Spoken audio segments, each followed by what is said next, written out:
Now,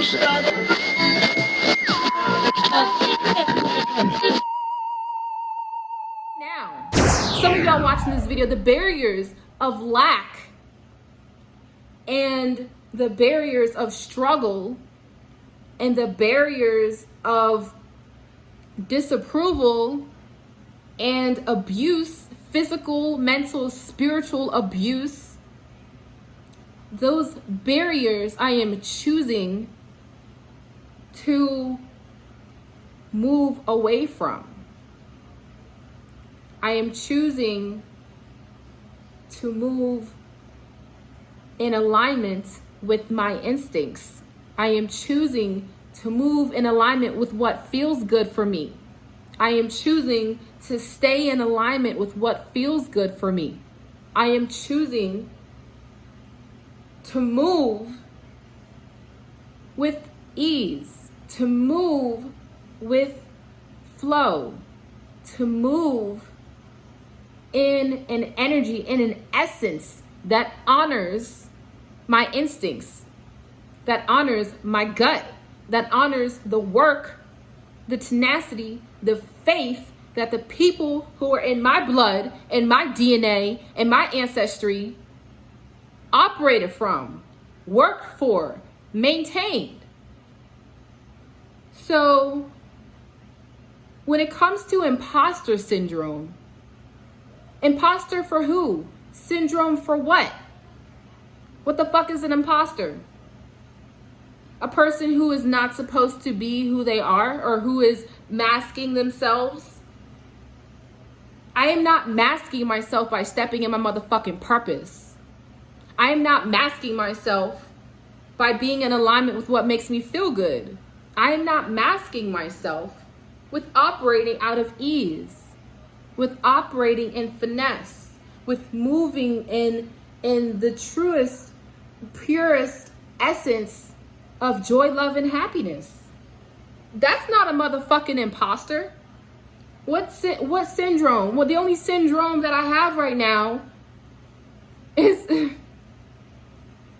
maybe from the ego of me being that motherfucking bitch. Okay? Okay? Okay? Okay?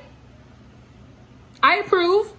I motherfucking approve. Here's an affirmation for y'all motherfucking asses, okay? Because I gotta keep it real. I gotta keep it real. And Spirit's telling me, God is telling me, my ancestors, the highly benevolent ancestors are telling me to speak in the language that those who look like me will understand. This is a motherfucking affirmation that y'all can, if you have imposter syndrome, this is a motherfucking affirmation for you. I approve of the movement that I have while operating out of joy, love, and happiness. I approve of the movement that I have of operating out of joy, love, and happiness. I approve of the movement that I make when I operate out of joy, love, and happiness. Because what is the movement? What is the movement? What is the movement?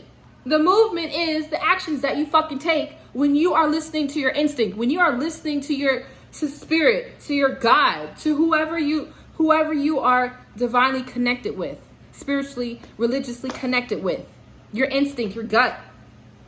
When you're moving from that movement,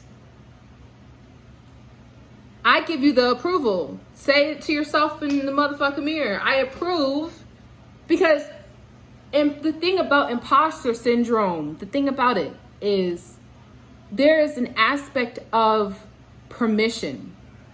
It's if you are given permission to do something, do you still have imposter syndrome? Okay, so you can say yes and you can say no. For those who say yes, you can still have it, right?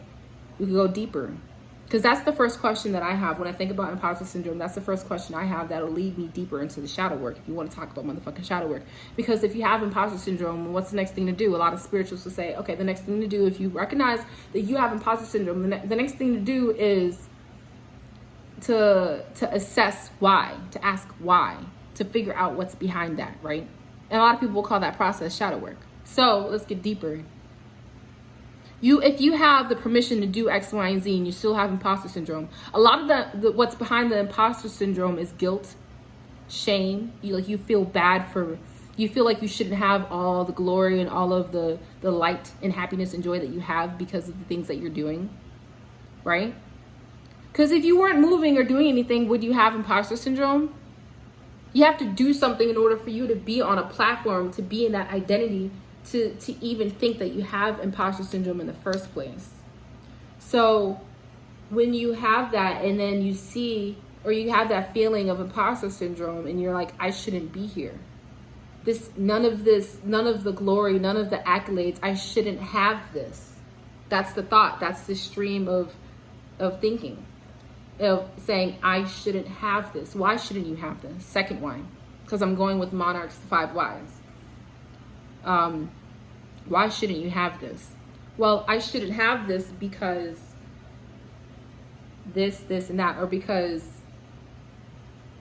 whatever comes up. I don't even talk in that type of language. So it's like, I can say different reasons why. I'm gonna say, what's one reason? I shouldn't have this because I am only good for this standard. Okay, and that, okay, so I shouldn't have these awards or this recognition because I am supposed to be here, or I am only here. I am only a sales representative. I am just this title, this identity when you're here. And then the imposter syndrome will remind you of that. I am just X, Y, and Z. But what is the vehicle that gets you from understanding that it's imposter syndrome to that, right? So you have your identity where you're at, you get all the accolades, you get all the respect, and then you're just feeling bad because, I shouldn't be here. I feel like an imposter. I feel like I have a mask on. I shouldn't be here. And the vehicle that gets you from the title of understanding it's imposter syndrome for some, because some people might realize it's imposter syndrome after, the vehicle that gets you from there to the thought stream, the stream of thinking of I shouldn't be in that identity, in that space where I am receiving the recognition because I am just. The vehicle is shame. Because shame plays out in many different areas, right?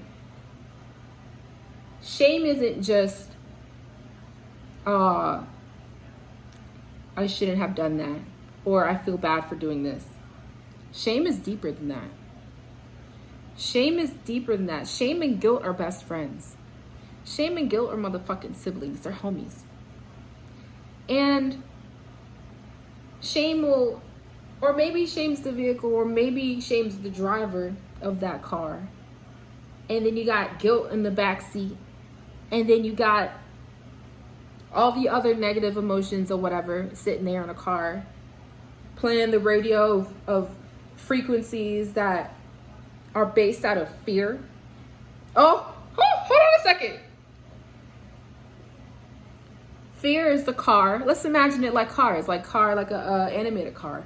Fear is the car playing the motherfucking radio station with guilt, shame, and all their best friends in the motherfucking backseat. And you're squished up in the middle. You're squished up inside of the motherfucking packed ass car. Riding around like,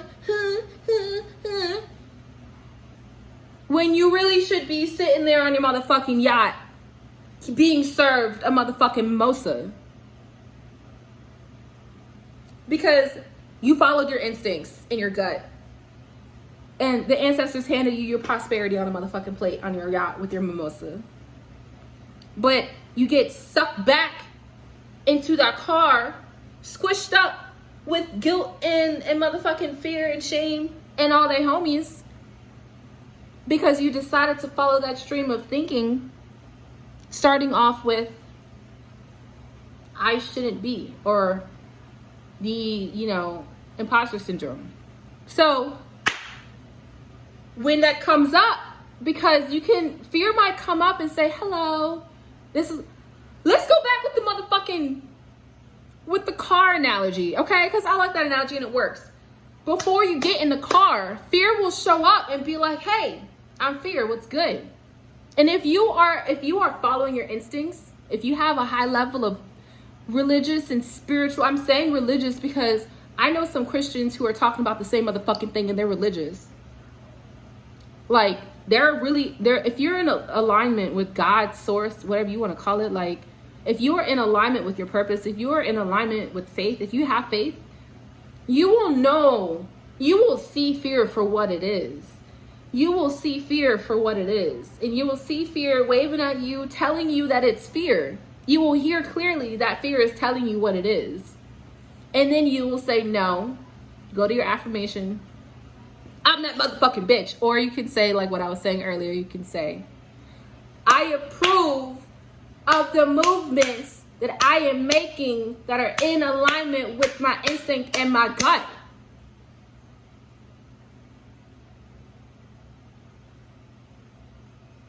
This is really important.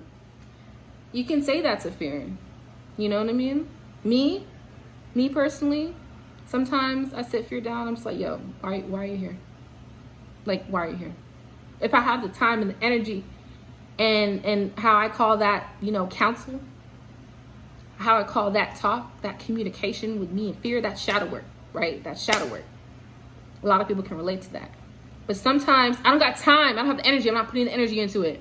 And that's not me putting it into the back burner. That's me deciding to engage and put my energy into my seeds. That's me deciding to grab the water and water my motherfucking garden. Okay? Because I can water and tend to my garden and choose to do that without fear and shame and all of their homies, without me turning my back and them causing havoc somewhere else in my life. Okay? Me saying, yo, I don't got time for you right now. Not even just to keep it simple, me saying those words of affirmation and saying I approve of X, Y, and Z, fear and shame will dissipate and they'll just be gone or whatever. And it's just like, that's the 3D, you know what I mean? I can be engaged in the 5D or whatever. I wonder, you know what? Are there gardens in the 5D? What do 5D gardens look like? I ask because I'm thinking about it being just like the cosmos. Like when you look at the cosmos and you see the Milky Way, that could be a garden. Imagine that being a garden, and then there's these like highly etheric beings. Am I saying that word? Etheric. Ethereal? Is that the word I'm looking for? These highly divine beings who are just behind it, chilling, like, yeah, like that's my Cosmo garden. Anyways, I hope y'all received this well. Thank you for zoning in with Zona. Appreciate y'all. Much love.